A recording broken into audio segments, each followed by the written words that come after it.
To make prey of love. We rushed through the wooden door and slammed it shut. The thing gave a loud thud against the door that shook the frames and made the hinges screech, but the door held. I quickly poured salt under the door's threshold. I think this will hold it back for a time. We're on the 3rd floor, so I'm hoping the thing won't come leaping through the window, I exclaimed with a sigh. Before I could catch my breath, I felt her lips and her breath filling my lungs and giving new vigor to a faint heart. Thank you. I can't believe you'd actually help me. I thought I was a goner, she said with the shimmer of her tears in the pale moonlight. My heart had been racing from the chase, but now it was calm again. I was wondering why you left without a word months ago. I figured you were ghosting me or something, didn't think you were running for your life. You know me, Lady of Mystery, she joked with a forced smile. You don't have to do this, you know. For a moment, the months on the run showed their strain on her face. The stress wrinkles around the brow of another wise young 28-year-old woman.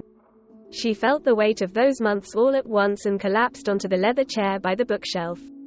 I know, but in all of those months, I couldn't stop thinking about you. You're here in front of me now, and I'm not losing you again. Come sickness, come hell, or whatever, I declared. The hell began to snarl from the other side of a wall across from us. What is that thing anyway? I can hear it, but I can't see it. It's not here for you, but I can see it, she responded with a despondent voice that trailed off at the end as if she wanted to keep the last part a secret. I made a deal with someone I shouldn't have, and now this thing has come to collect. The debt is my life, she proclaimed hesitantly. I felt my heart do a backflip, realizing that the reason my love was going to die. It seemed too good to be true. I should have known that stage 4 stomach cancer doesn't just go away. Julie, what did you do? I asked with dread. I wasn't going to let you die.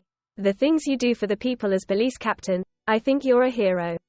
No one else can protect this city like you. I can't let this city and my hope fade. She was trying to make the exchange of her life for mine logical to justify it, but we both knew it was a desperate attempt not to lose someone she loved. Before I could respond, there was a crash in the adjacent room and the shattering of a ceramic toilet. We were back in the frying pan and it was time to move. 3rd floor, huh? Guess the window's not an option. Back the way we came. Hopefully that salt will act as a red line it can't cross and buy us a minute.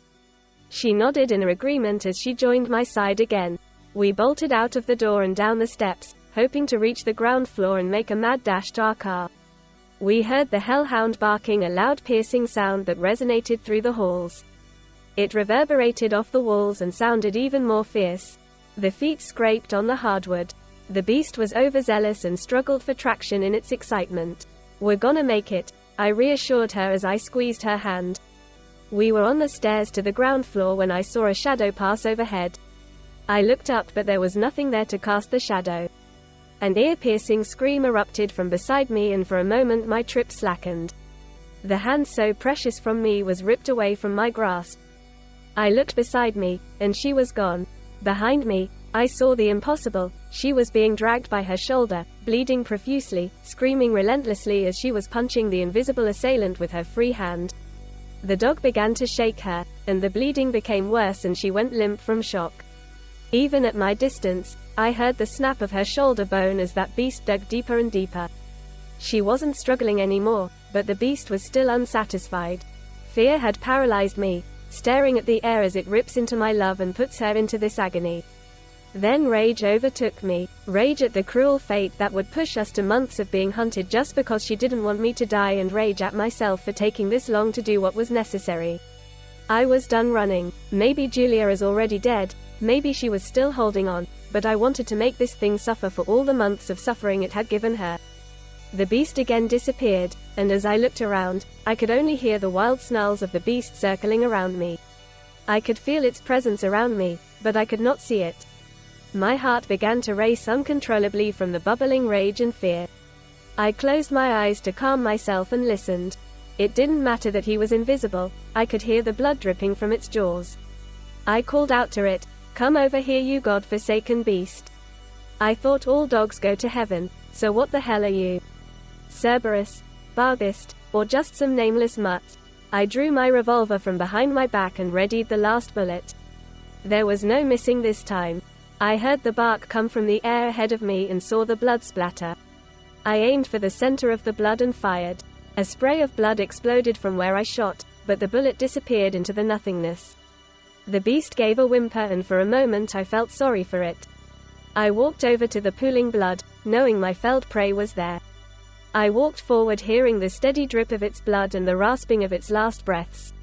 The dripping stopped, and so did the breathing. I was standing over the puddle of blood and gingerly pushed my foot forward, waiting to feel its body. My foot reached the puddle, but still nothing.